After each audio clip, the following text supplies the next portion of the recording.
Hearty hello! Hearty hello! My name is Nicole Antoinette. And my name is Dylan Hughes, the MC of this channel. Just kidding. As if! We are your co-hosts, and this is the Hear Us Out podcast. Welcome. So, what's up with you, Dylan? What's up with me? Well, I'm sitting in this room here, creating this podcast for our very first episode. Yeah. Very, very exciting. Just got off a couple tests. I don't know if y'all know, but we are college students. I'm a sophomore, and she's a freshman, and yes. I just got off some tests that kind of kicked my ass. So I am worried that perhaps I will get a B in one class, and that is very scary to me. What's up with you? Well, I busted my ankle yesterday. I also got off a few tests. Yesterday I went to a little rollerblading event at our school. We go to McDaniel College, by the way. Mm-hmm. And I slipped, fell, did a gentle jazz split, and then my ankle busted a little bit. So I'm not going to lie, my ankle's hurting a bit. I have it propped on a little chair. Did you know that 90% of the ways that people bust their ass is through rollerblading? Is it really? No, I just made that up. But I suspect that is the case. I do suspect that's the case. Yeah. I mean, it's hard. It's really hard to, rollerblade successfully. It's a very, very awkward movement for sure. Yeah. I would say even the ripstick was more natural to me than, roller skating. Mm-hmm. Yeah, I've gone ice skating before. Mm-hmm. And, that felt so much more natural. It's a lot easier to get used to, but... Mm-hmm. Have you ever done, the plastic roller skating or ice skating? What's that? It's when they have, these, puzzle piece, plastic blocks that they use instead of ice. And you basically skate with dull blades across this, plastic surface. It's quite challenging. That sounds kind of intense. It's an Oklahoma thing. And, I remember the first time I went, ice skating, this is totally dope. And then my mom is we got to go try out. They finally have ice skating once again. I go over there. It's probably 40 degrees. I should have known. And it's just, plastic. Really? And, I try it, and it's literally, the hardest thing ever. I mean, is it, at least, is the surface flat? Oh, I mean, it's flat, but then there's, because it's, puzzle pieces, and it's, in between those pieces, it's just, a giant dip. And so even if you try to get rhythm, you're just going to end up hitting those dips. And it's just, everyone over there didn't know what the fuck they were doing. Wait, beep. Anyway, yeah, it was very, very tough, for sure. But I still didn't come out with an injured ankle, Yeah. It's rough. I'll pray for your ankle. Thank you, everybody. Pray for my ankle a little bit. Yeah, thoughts and prayers. Yeah. So now that you know, what's up with us, maybe you should, know more about, who we are. Because besides this, all we know is that, Nicole Antoinette is, horrible at roller skating. And I'm not good with tests. But let's get to, who we are. Yeah. Wait, so it was rollerblades? You said it was rollerblades. No, it was skates. The two? It was the 2 and 2 in the front and back. Then it's roller skates. Yeah. Not rollerblades. Rollerblades is inline. Okay. So Anyway, so, yep, I'm Dylan. I'm a sophomore at McDaniel. I'm studying psychology and attempts to go to medical school. So I'm pre-med track. My current goal is to do psychiatry, but I just really like understanding behavior and the science that comes with it. I even think, neurology is very interesting. So that's my career goal. I'm from Oklahoma. I lived there a majority of my life. And I don't know. I think I'm pretty, open dude. I really like science, and I really like chess and weightlifting. Those are some of my hobbies. Mm-hmm. So that's all there really needs to know about me. I mean, you'll learn more about me in future episodes. But let's put it over to Nicole Antoinette. All right. Well, obviously, my name is Nicole Antoinette. I am a poli-sci major at the moment. I have a focus on international studies, and I'm hoping to go to law school and become an immigration lawyer or something along those lines. Currently, I run on the track and cross-country teams at our school in McDaniel. I love singing. It's super fun. I've been having private voice lessons for a couple of years now. And that's pretty much, I feel like, the basics about me. You think I'm missing anything, Dylan? I think that's a good wrap. That's what we need to know. We're gym buddies sometimes. We're gym buddies sometimes.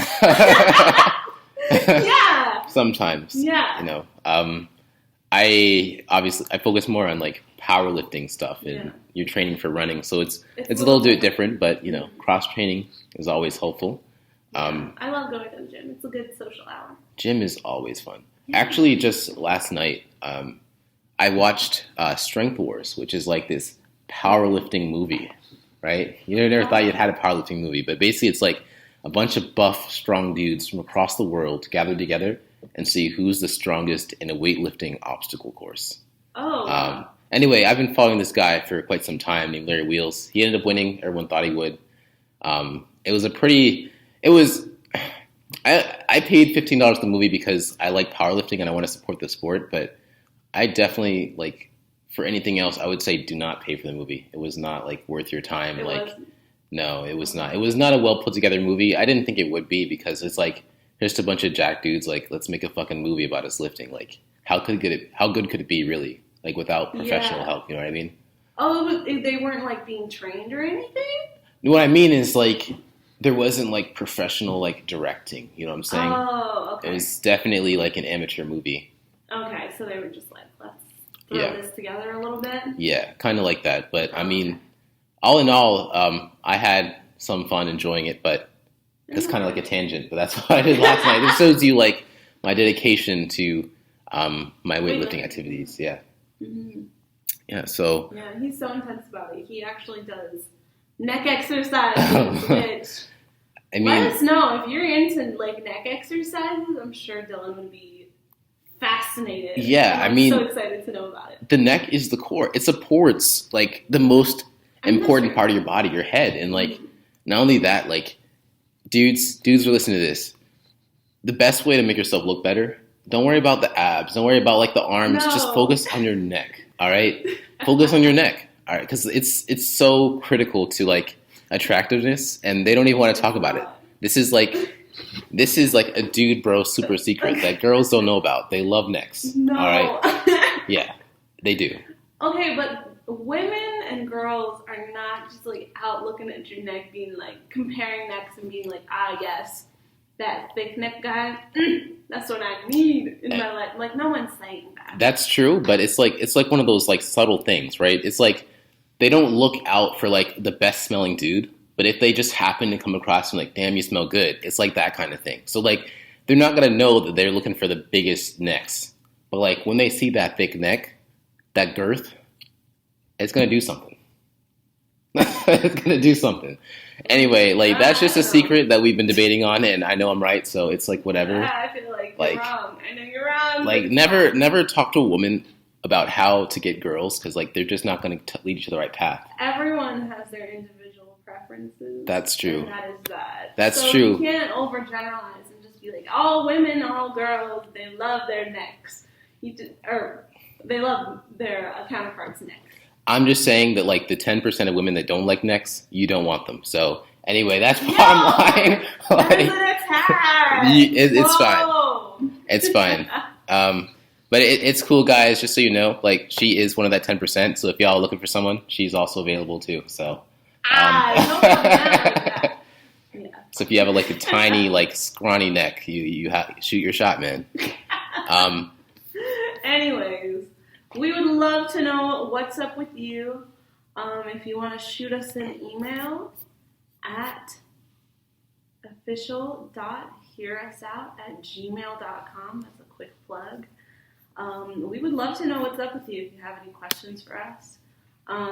We also have an Instagram, and it's at official_here_us_out. So it's still, in the works, but, it's coming along. Soon we're going to have a logo and everything. It's going to be, like, totally dope. Mm-hmm. So as we were recording this, I made a little story, and I posted it just to be like, hey, we're recording. We have a friend that's actually making the logo that we will soon have, which is very exciting. Yes.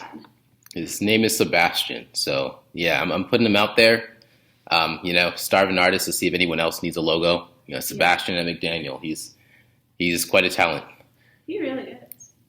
Yeah. And he has a very talented face, I've heard. Basically, he has a nice face. If you're listening to Sebastian, good for you. You have a nice face. It's been known. All right, so I think it's time to get to like the subject of this podcast. Yeah, it is pretty basic, but it kind of like helps us introduce ourselves. So we're gonna talk about college student struggles. Oof, the struggle of college life. It is really a struggle. It's an important part of many Americans' lives. Not all, but 33%. I've heard. Only 33%? Apparently, I was talking to my English professor like a little while ago, and he was like, "Yeah, only 33% of Americans, or something like that, are like have college education or higher education past high school." I'm about to Google this as we are speaking right now. Okay. So one of you don't have to fact check us. Okay. Yeah, we are gonna try to be as accurate as possible, but if we trip up here and there, it's okay. We might shoot out a correction in the episode after. So, actually, in 2019, this is just like a quick Google search. So, like, this is like the first thing that comes up, right? Mm-hmm. It says have a bachelor's degree, right? So it's not really necessarily like whether or not they've been to college. Some people drop out, but 36%. So still pretty close, I think. That was pretty darn accurate. Pretty darn accurate, I would say. I would say that. Yeah. Okay. Yeah. I just know that she's going to law school. She might end up being a politician somehow, and I want to make sure that her facts are already correct, so we don't have to hear her. I don't know if I'll be a politician.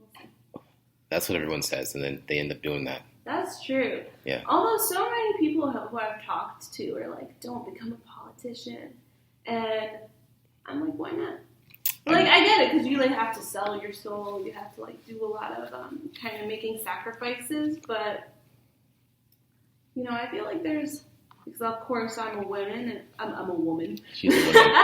And I identify as Hispanic/Latina, and there's so few Hispanic, Latina, like, public office holders, Mm-hmm. And I feel like I feel like my opinion could matter, even, like, of course, that's not exactly what I'm aspiring to do, but I feel like I'm open to it, Yeah, and I've heard that y'all's population is growing at an alarming rate, so, like... Alarming? Why alarming? I'm not saying it's alarming. That's probably not the right alarming rate. That's just, like, one of those, like, go-to phrases, like, at an alarming rate. I'm not alarmed. I'm happy with it. I'm glad that we're becoming more diverse as a nation. Just saying, like, as a population is growing faster than, like, other, like, demographics, they're going to need a voice. So that's why you could be that voice, Yeah. Well, one of the voices. Hopefully you're just not the only one, you know what I mean? That's true. Everyone's flawed a little bit. So. Yeah. Yeah, but not us. We're not flawed because we have a podcast. We're all a little flawed. And that makes us like demigods at the very least. So, college student issues. Like, college can suck. It really can, It's not like what the movies say it is. I mean, I wish it were, though. If you have been to college already or you're in college, you probably already know. You're probably already dealing with, like, the pressures of trying to make your college experience like the movies. But guess what? It shouldn't or doesn't, and definitely doesn't need to be like that. Yeah. Of course, like, we're in a pandemic, too. So I feel like that's something that's hugely affected our experience so far. I would definitely say so. Like, the pandemic has made a boring school so much more boring, Oh, you thought it was already boring? I mean, I was expecting a certain kind of atmosphere coming into here. Like, I didn't need excitement, but now that the pandemic has happened and you can get written up for simply going into the wrong dorm, It's one of those things where it's just like, the whole social aspect of college is almost being stripped from us, Yeah. A lot of, like, clubs aren't necessarily going on or, like, in person fully, Mm-hmm. Yeah. A lot of the hybrid stuff. It's even being able to like eat inside, which I completely understand. We shouldn't, because COVID lingers in the air, as we know. But it's difficult to kind of see the school kind of juggling rules around and being like, oh, you can do this, but not that, you know? Yeah, and, actually, when it comes to, like, I don't know if this is actually true. I just want to say random stuff, but I've heard that because these, like, rules are so, like, wishy-washy, right? It's targeted more towards minorities, right? What? That's what I've heard. Like, there's been so many people that have complained about, like, chilling outside with a group of people, and then getting targeted and telling to disperse, being told to disperse by campus police, but then at the same time, you'll have, like, group of, like, non-minorities, if you want to call it that, just chilling, and they don't get caught. Or, like, for example, I was caught with one person in my room when basically every single day, my non-minority roommates threw like a whole fucking party. So it just be like that. But those little things, it's really hard to like quantify and say that, hey, this is happening. But it's definitely a way for that stuff to like wiggle in, Yeah. Because, biases do exist, and if a rule is not like, if the rule has a little bit of gray, that gray can be darker and lighter in some places. Definitely. Yeah. I don't know if we're allowed to mention it, but I've heard that there's like a lawsuit going on.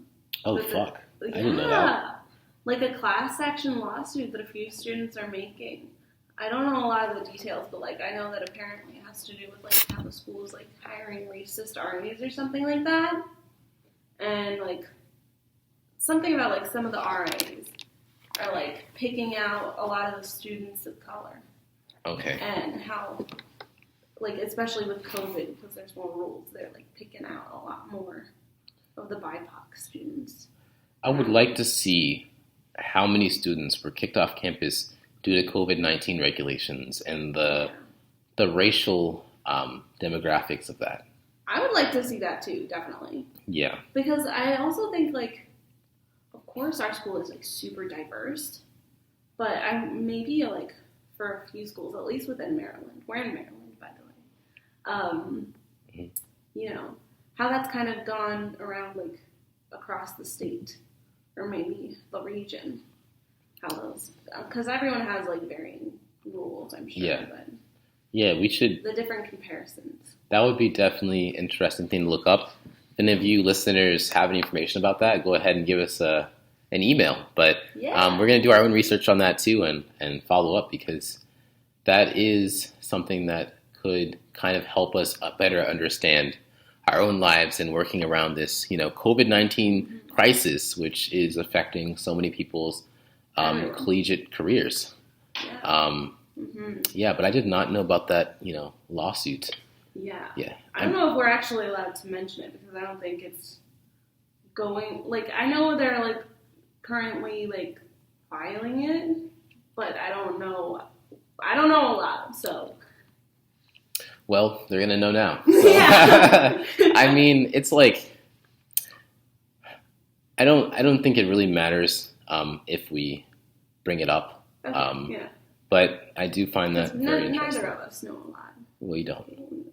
But you know more than I do, and I know what you told me just now. So yeah, this is true. That's all that I know about it. But. Okay. But aside from that, what other college student struggles have you got? I got a whole buttload of college student struggles. I mean, outside of like coronavirus, which is like the largest thing ever. Like, I would say it's making it even harder to like get up in the morning. I know that sounds silly, but hear me out, right? Oh no, I like, right? You're gonna wake up for like a 9 o'clock, 8 o'clock class, right? And then you're just like, it's already hard enough, and you're just like, fuck, I don't want to get up. And then you're just like, well, it's gonna be online, and you think, oh shit, yeah, I don't actually have to be there. I could just like participate by logging into my Zoom, and then you're just like, it's also going to be recorded, so I don't really have to pay attention right now. I can pay attention later. And then you just fall asleep. And then you just fall asleep, and then you just like, you're chilling, and you just hear like them talking in the background. And you're just like, yes, like this is the perfect like ambient sound. This professor lecturing to help me go to sleep. His or her own personal TED Talk, if you will. Yeah, basically. And then that enough makes it like harder to get the motivation to like move and actually do what's necessary for your better learning. Because I think it's quite known we don't have to quote any like scientific resource. In-person learning is probably better for understanding. Probably. I would say it's definitely better. I know you've struggled a lot with it because I don't know if you all know, but we are in the same intro to peer tutoring class. Yeah. And currently we don't, like our professor switched us from like in-person classes to online. She had something happened. I don't know. Some surgery. Yeah, she had some surgery and now she, rightfully so, doesn't want to come in because that could be dangerous for her. But Dylan here, we've agreed many times to meet, and the amount of times that you have slept in. That was once. It was like 2 or 3 times. Okay, well, that is an exaggeration because No, it was literally it's one not. time. Hear me out, listeners. All right, it was literally one time. I've been sitting in a classroom a few times looking like a fool. I just remember You once, didn't show up. like, I woke up, like, it's like one of those times you're just like, you're chilling, you're dreaming about something, doing like some really cool ninja shit, right? And then all of a sudden, like, whoa, I have to do something in reality. And like, you just snap up and you're just like, oh shit, it's like 2 minutes before class, right? Yeah. And so, like, I just you throw on like, yourself in your comforter. yeah, wrap myself in my comforter. And you just went to class that way instead of meeting me in the classroom. Yeah. Upset. Yeah, but I mean, like, then when we're together though, like, we look back at each other, back and forth. The professor knows we're talking. We're not supposed to be talking. She really does. Yeah, and so now she intentionally chooses like breakout groups where we're not together. So yeah, I feel attacked. I feel like she's definitely attacking us. Yeah, it's an attack. You do need to relax. But yeah, that was only once. On the record. Or twice. Hear me out. 3 maybe times. Hear me out. I'm just Whatever. Whatever yourself. But also, like, I just want to like throw this out. This is like a complete change of topic, but don't people think that like grades are like totally stupid? Like, what do you think about that? I mean, with pandemic life, I know that there's like a lot more grading options now. So I feel like grades are kind of becoming a little less relevant, right? Because like now you can audit a class. Now you can choose if you want to just do pass-fail. And it's like, damn, if half the class is doing pass-fail, like I don't know how hard I'm trying, you know? And obviously, like, not everyone knows what they're doing, but like as far as who's doing pass-fail or who's doing grading or who's auditing, but I mean, I think in like more general terms, the reason why I think grading is like freaking stupid, right? Mm-hmm. Is because not only does grading come with a little bit of subjectivity, right? Mm-hmm. But even if you look at strictly like, even science courses has subjectivity within grading, but it's also like the way that grading is structured is, you know, as our professor mentioned, I feel like she's a very woke individual, by the way. Professor Flornikowski, shout out, all right? Shout out. So He's it's, so cool. Yeah, it's like your test, like most of college, right? Instead of like with high school, it's like the grade is like you have an assignment here, you have an assignment there. It's mostly homework based. Now it's just based on like tests, right? So it's like what you know and how you can present the exam knowledge, not just your general knowledge of the course, right? Because it's not going to appear on the exam. Specifically the exam knowledge at that specific time, right? And it's like, well, what if you're a slightly slower thinker? Well, then you're going to be fucked because your grade's going to be slower. Like, what if you have test anxiety? Your grade is going to be slower? No, because you're not your grade, but you're going to think slower and your grade's going to get worse, right? Yeah. But then you think, like, test anxiety. That's also a factor, right? And then you think about, like, so many different things. Like, even if they don't like your handwriting, you know, they're going to grade it slightly less. It's been proven. Like, bias exists. And I've been a person where, like, even if a professor thinks I'm smart, I have a little bit of wiggle room because they're going to be like, well, he's smart, so we're just going to like add an extra point here and there. I've had that happen, you know what I mean? So it's that whole concept of like who really is the better student I feel like there's a lot of wiggle room in there. Like, can we really say that like an A- is better than a B+? You know, when each student has their own background, their own struggles, this and that, and definitely so much of it isn't really based on like how much you know. Like, I feel like if you could create like, if you could talk 30 minutes about a subject in explicit, direct detail, you know it. And a lot of people can't do that, but they can like do well in a test because they memorize the stupid fucking formula that they don't remember 2 weeks down the line. Yeah. You know? I feel like I've had a bit of a different experience with that, though. All right. Because, let me hear you out. Yeah, hear me out. I'm telling you. No, because like I know you're like a STEM-y kind of major, and I'm more of like a humanities and arts kind of vibe over here. So for me, like most of my classes, I haven't had like, I mean, I've had one exam, like this semester specifically, I've had one exam. Outside of that, I haven't had a single test. I haven't, like, I've had nothing to memorize. It's been straight essays of like, hey, research this, do some quotes, put together, kind of like formulate your opinion on it. So it's a lot more opinion-based. And I don't know, like, I kind of enjoy that. For me, at least. It's really fun. And, like, because that, like, kind of affects how grades go in, you know, there's, like, a lot less to grade. So it's, like, it's kind of stressful.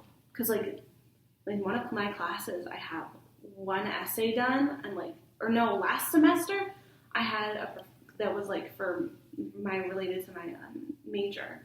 I had 3 grades for the whole semester, and that was so intimidating. It was like an essay, the midterm, which was like a lot of short responses, and then the final, and then it was like maybe a 4th one because we had like a group project. That is still hardly anything. Yeah, I was so shocked. I was like, dang, I'm just gonna go floating by, but like then this semester I've had a lot of classes where it's like, of course it's affected by COVID, but where we have to like do discussion posts, which are just like kind of little blurbs on, like what would you say it is? Like, that's on Blackboard, I know, but like I don't know how to describe that. Discussion board posts? Yeah, like you kind of have to like discuss something. Yeah, and then respond. A prompt. Yeah. Yeah, and it's like how many times you respond and how long your responses are. Yeah, like all of mine have like word counts to me. Mm-hmm. It's so annoying. It is annoying. Sometimes I don't have like a lot of the readings for me are really interesting. Like I love the topics, but sometimes a professor, like this semester, I'm not gonna call him out because that would be so shady. But he gave us 6 readings, and he was like 3 discussions posts and it was like relate your 6 readings to each other, and I was like, bro, the amount that you're giving me here is insane. And it was like for 2 days that we had to read it in. And it was like, what? Yeah. Like, even if you were like a really quick reader, right, would you be able to spend the time to contextualize that information to the broader context of the work within, 2 days, you say? Yeah. No. Because usually he posts it on Sunday, and then I have class on Tuesday. And so that's like no time. And that's another thing that like I'm complaining about is like how quickly we like rush through information. It's like they cram all this stuff into us, and like each little piece of material within a subject could take a whole semester generally. Like there's so much detail and complexity within information, and I feel like, and personally my experience, like I understand something better if we get down to like exactly how it's applied, where it came from, who came up with it, blah, blah, blah, this and that. And it's like to be like, oh, this is what this is. This is what that is. This is what this is. Know this, know this, know that. Like, it's like I'm just juggling all this information without any context. And even if I do know it, it's just not enough to really like get it in your deep understanding. And so you're just left with like bits and pieces to move on to the next semester where you'll just get a little bit more. You know what I'm saying? Yeah, no, I completely agree. And maybe that's just like how undergraduate education is as a whole. But that is one reason why I really appreciate my physics professor, because he tries to provide that additional knowledge. I just think we're going through it like too fast, and it's just like, I don't know. Maybe it's just I'm slow. I don't know how it is, but I mean, I need you're time. slow, then I'm slow, bro. I know, like, that's for sure, like, those deadlines and, like, having to cram all that stuff, it really, like, stresses me out. Like, I've been so anxious. I feel like sometimes, like, a little mouse in the little mouse means just, like, looking for the cheese, you know? Yeah. And I'm scrambling to find the cheese. And it's like, oh, my God, where is it? You know? But, and that cheese being, like, finishing your assignment or the deadline or whatever you want to call it. But, you know? Yeah. Like, how do you think the kind of rush of it and, like, of having to learn and finish assignments along with COVID has kind of, like, affected your mental health? I mean, it's been pretty stressful, I would say. For me, it's like, last semester in McDaniel, we had this thing where it was like, instead of a whole semester's worth of like 4 or 5 classes or 3, however many you take, it was split up into sessions where a course would be half the length. And so you'd have half the time, but for like half the amount of classes.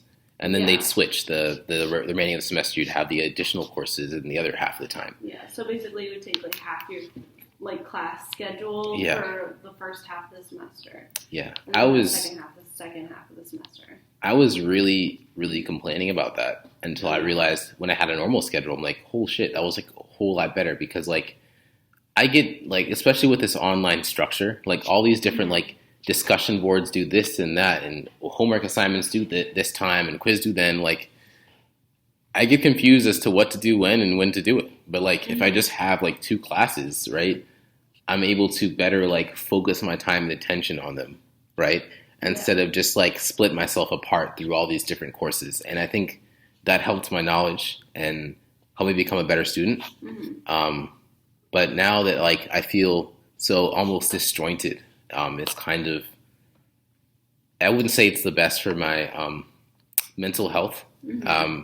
Also, just me personally, like I do have anxiety disorder, and oftentimes when like I get behind on work, the stuff that helped me like cope with my anxiety, I put on the back burner to finish work, and then it only makes it much worse. And so I have to kind of juggle with like doing my assignments and like doing like self-care. You know what I mean? Oh, definitely. I'm kind of in the same boat. I struggle with anxiety and depression, and I know that for sure whenever I'm like kind of scrambling in that like little kind of mouse vibe, like all those coping techniques like are out the window.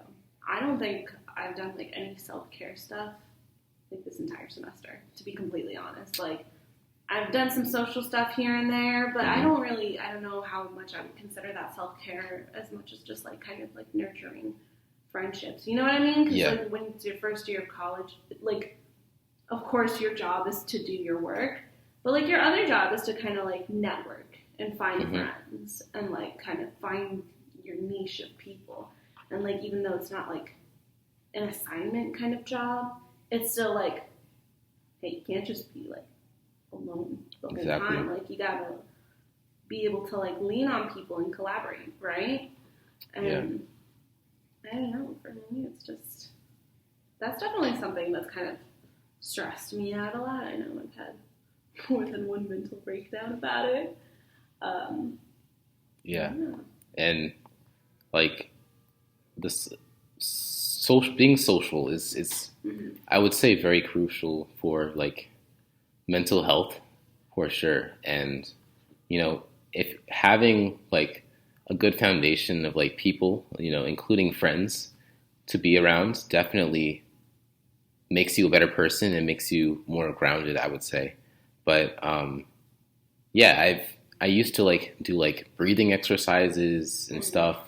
I would wake up on time and like, you know, I'd go to the gym every day because that is part of my coping mechanism. Sometimes I have to skip now to do freaking assignments, and like taking breaks just to enjoy the weather, take a walk, this and that. It's definitely been less of that because I've just felt like more pressure to complete stuff. And I think it's also because like not only does each course have more work now, Mm-hmm. I think I gave myself far too many courses. Um, How many classes are you taking? I mean, 5, Mm. and that might not seem like a lot, but each work course is needed. quite intensive, and I'm not taking really any easy courses. Even our 2-credit course is It's pretty overwhelming. it is pretty overwhelming. Professor Flornikowski, if you're listening, I relax. mean, I understand No, like yeah, that we need to learn this stuff. It's just that for the sure. 2-creditness is like it's almost like it's definitely misleading because I agree. I would think with 2 credits, it's like how many hours you're supposed to spend outside of class, like 4 or something. Something along those lines. I've definitely spent more than 4 hours. Yeah. We get together on Sundays, which ironically, after we finish recording, we're going to do our work. Yeah. And usually we spend from 2 or 3 o'clock until around midnight just doing the homework for the week because neither of us can really fit it in during the week because of our other course loads.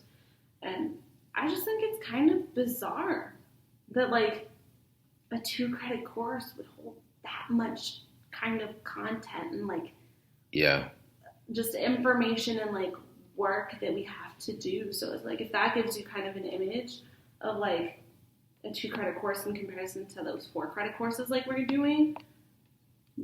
I mean, it put an equal amount of work. Yeah. Yeah, obviously it depends on the course and whatnot.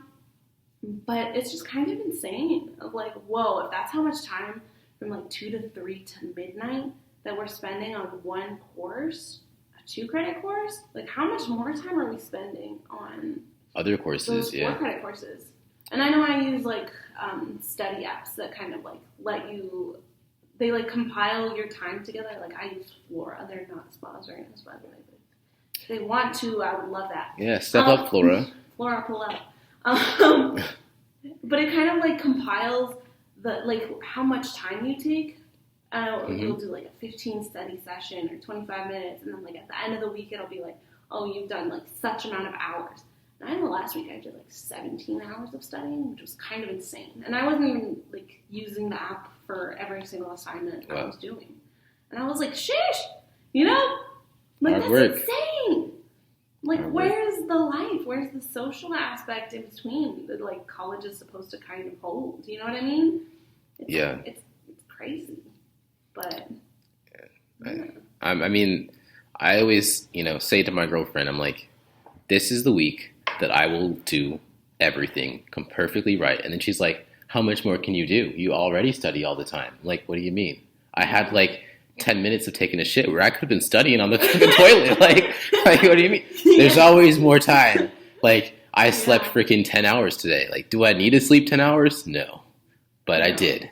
And that 2 hours could have been spent studying. I mean, it's just no, I get that. it could definitely become an all-encompassing thing if you let it. Some people can do that. But oftentimes those people are very shallow in other areas of their lives,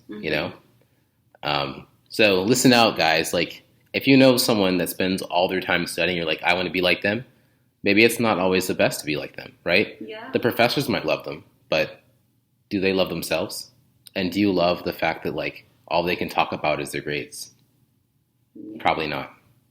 And the other thing to think about is when they're applying to internships and stuff, when you're applying to internships or apprenticeships, when you're interviewing, if you're at that kind of process, they ask you hey, outside of school, what do you do? And how much are they gonna have to say? Oh yeah, I study 20 hours a week or whatever. But then they're not gonna have a lot else to say. There's not gonna be much else to talk about. I know both of us, we do a lot outside of school. I personally do track and cross country. I'm involved in a lot of the diversity-oriented kind of organizations. She does more than me outside of school. Yeah, I do a lot. I really like doing a lot, though, because it keeps it interesting, And I feel even though I said that wasn't self-care, maybe that kind of is self-care for me. When I'm not studying, to be around other people, doing kind of a goal-oriented thing, Yeah. Yeah. But you did bring up a great point. I think people can tell if you are a well-rounded person. Yeah. And sometimes it doesn't matter, right? Mm-hmm. But oftentimes it does, because let's be honest here. Like, in terms of like life success, and I don't mean like happiness, I mean like financial life success and like getting jobs.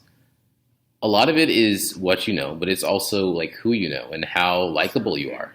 And, you know, I spent 2 years within basically a sales career, you know, not the most prestigious thing, but like there have been so many times where just my likability has saved my ass. You know what I'm saying? Mm-hmm. And like, because like I fuck shit up all the time. I basically I worked at a bank. I would fuck shit up basically every week. I would give people money, take people's money, move shit around, forget shit, tell them the wrong thing, and then like just the fact that like my manager liked me was enough to keep me with the job and get promotions. Yeah. It was like simple as that, you know. And I'm not gonna say that like I was the worst. Like I knew what I was doing the majority of the time. Yeah. But like there were so many opportunities for him to fire me, and he did because of how I was as a person. And I think that's really important. It's not always the case. Yeah. But it can definitely help, you know? No, I completely agree. So, like, if you're going to do nothing but school, you better be on your fucking A game, because no one's going to give you the wiggle room that someone like Nicole Antoinette, just a bubbly person, just like vibing, will do. You know what I'm saying? Yeah. Like, I had like applied to an apprenticeship. Well, I didn't even like apply to the apprenticeship, you know? I was applying to an internship through this nonprofit organization. And then one of my friends, Karen, shout out to Karen, she texted me and she was like, Nicole, oh my God, this apprenticeship opportunity through the same nonprofit organization. She was like, this is a great opportunity for you. You would love it.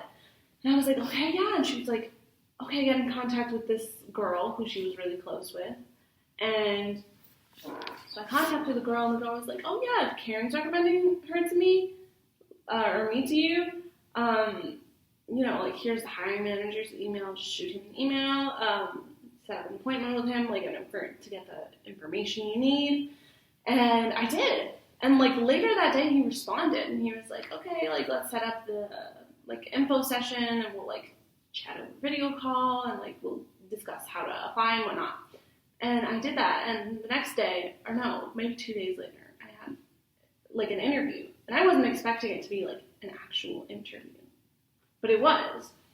And, like, I hadn't applied or done any, like, written responses or anything like that. You know, like a normal, like, internship or job application would. And, like, I literally got it on the spot because he was like, yeah, I trust the person that recommended you because they were close and whatnot, you know? And that kind of reminds me of, what was it, like, remember we talked about, like, growth mindset inside of that, like, long-ass fucking seminar, right? Mm-hmm.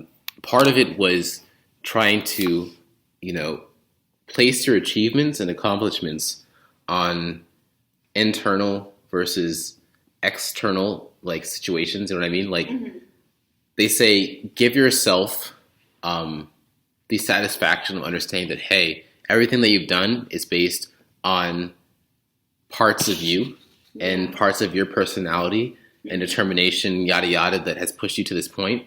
But at the same time, you hear stories like this, just like, maybe it was because I was freaking lucky. And then at the same time, you start to question yourself. And then we talked about how that could lead to you feeling like an imposter, because it's like, maybe I'm just a really lucky person, you know?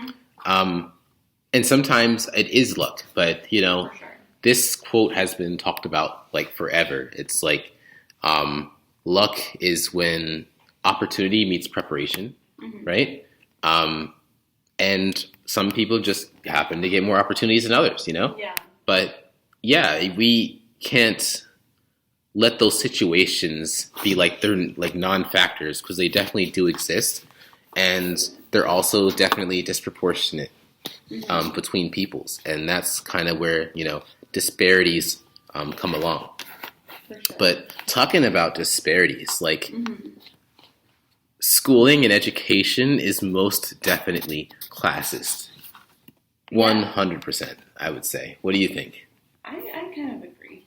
Like, well, not even kind of. I like pretty much fully agree because, like I read this book by Daniel Markovits in Meritocracy, right?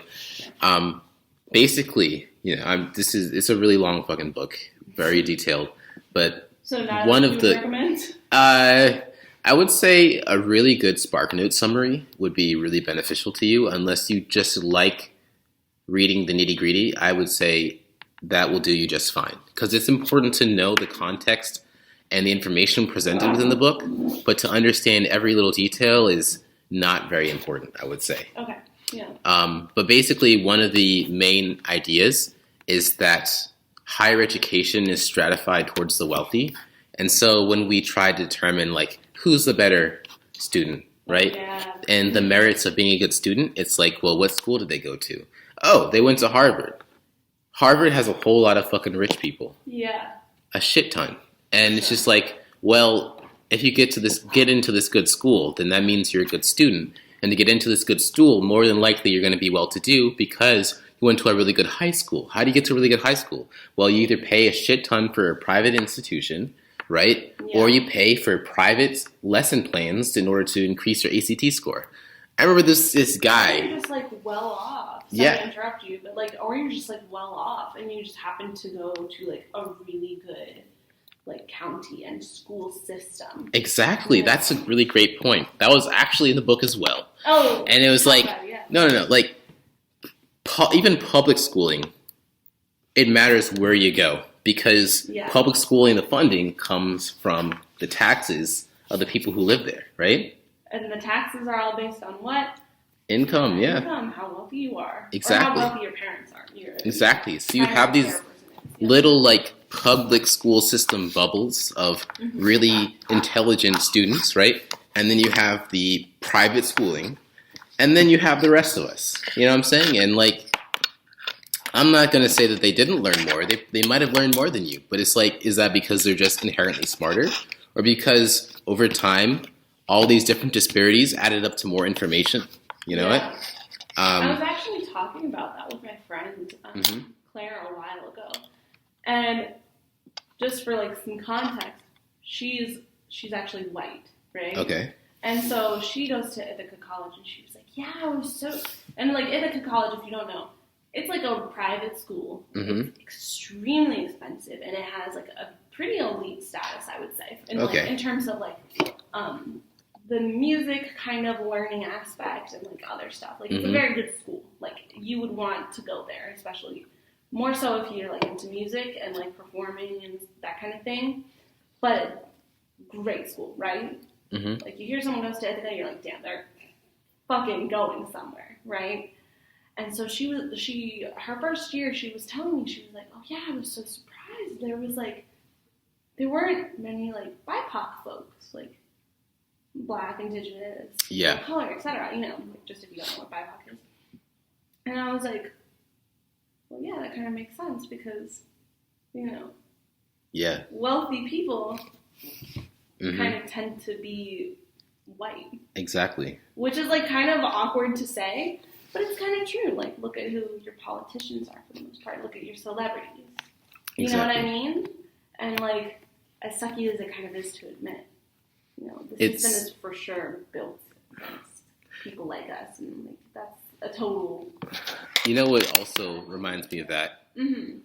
This might seem tangential, but hear me out. Right? Yeah. So, do you remember? Everyone knows Jeffrey Epstein now, right?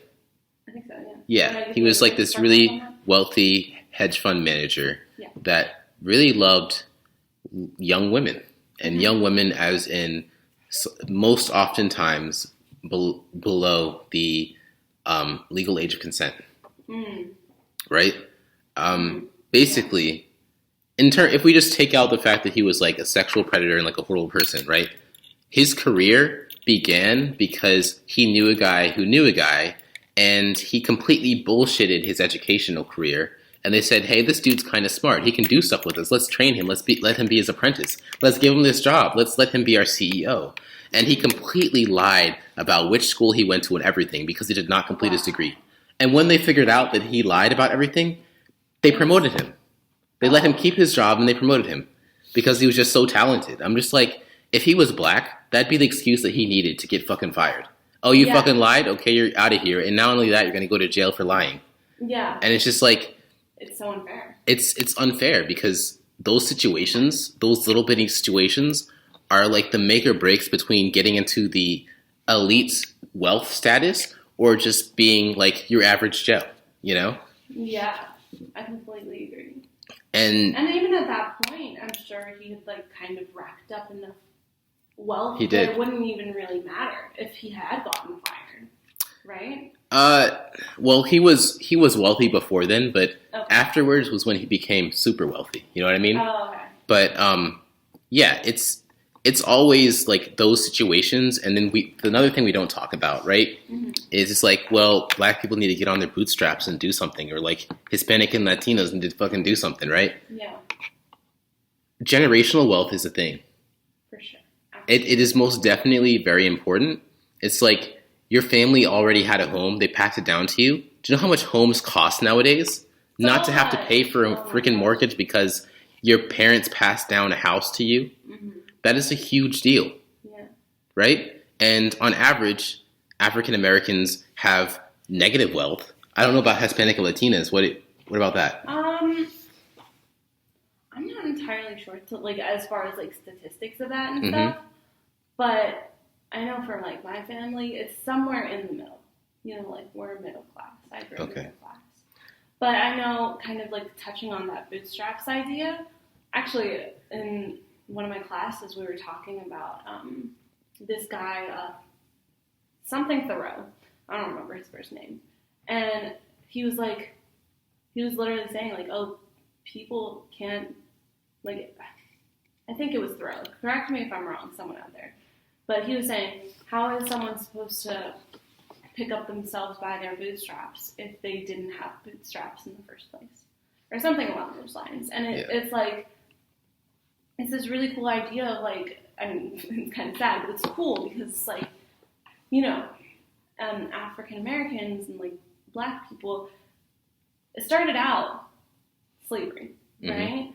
And slavery was abolished, but they weren't given like land or anything. They were basically just paid, like, well, I don't know, I don't remember my history properly, but they were still living on like the slaveholders' land. So basically, the slaveholders are paying them really shitty salaries mm-hmm. to do the exact same thing, and then oftentimes they were paying part of their salary to live on the slaveholders' land.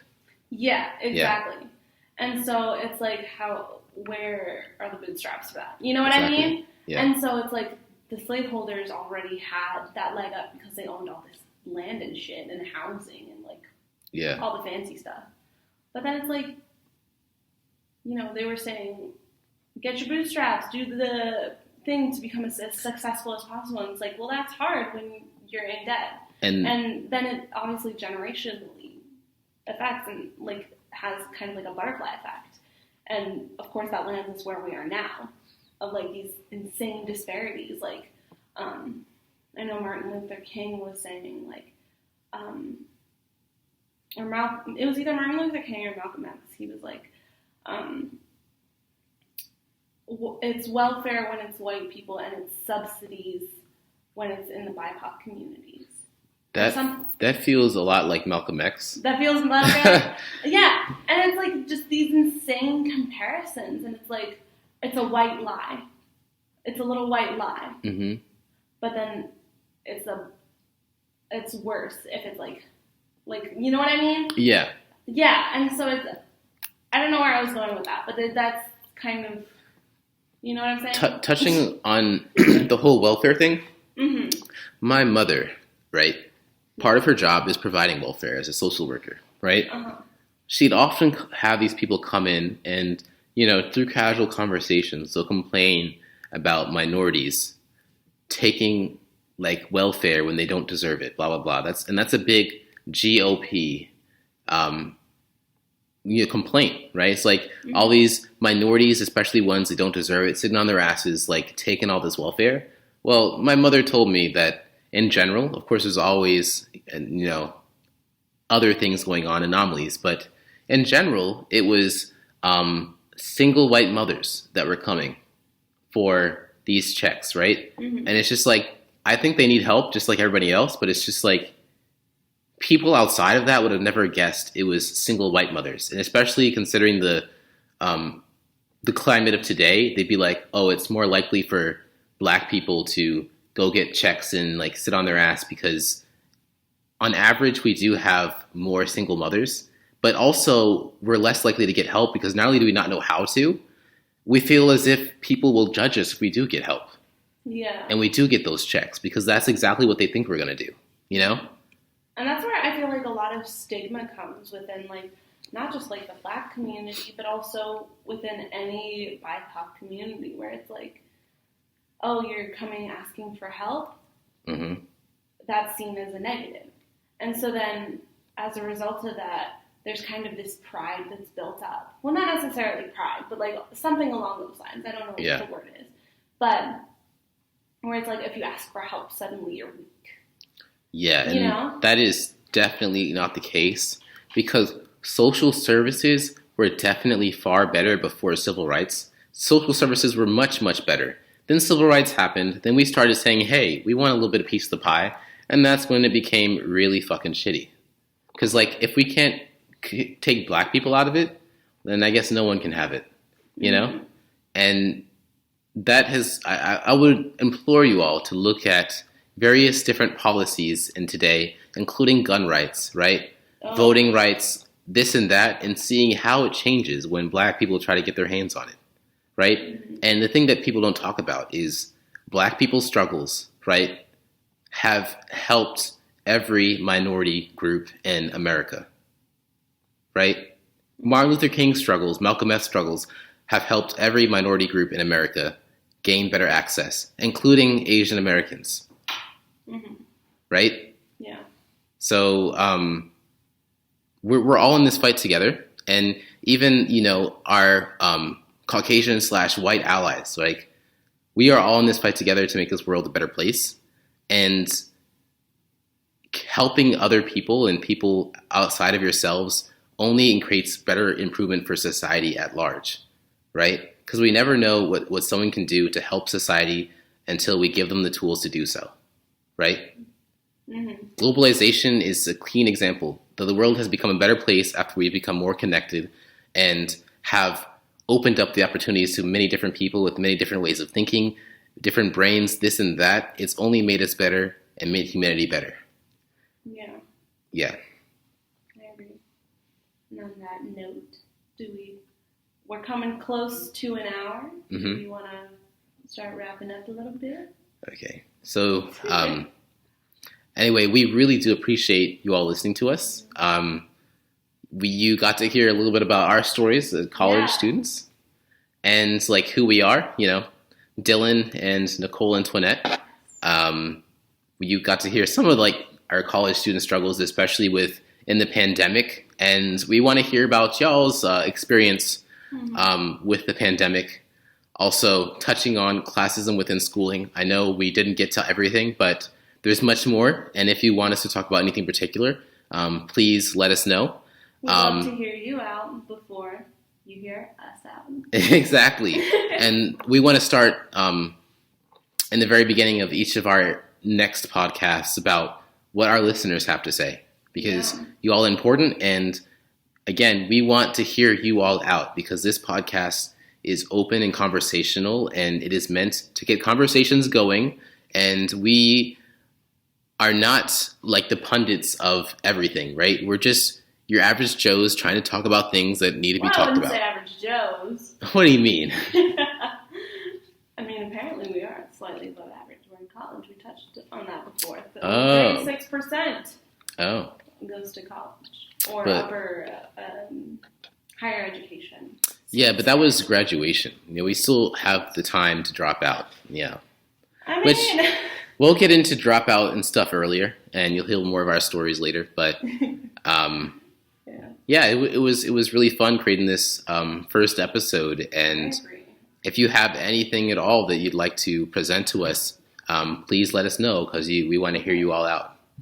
And if you do want to email us, don't forget our email is official.hearusout @gmail.com. And you can also leave a comment on our first post on Instagram at official_here_us_out. Yep. All right. Hearty goodbye, you all. Hearty goodbye.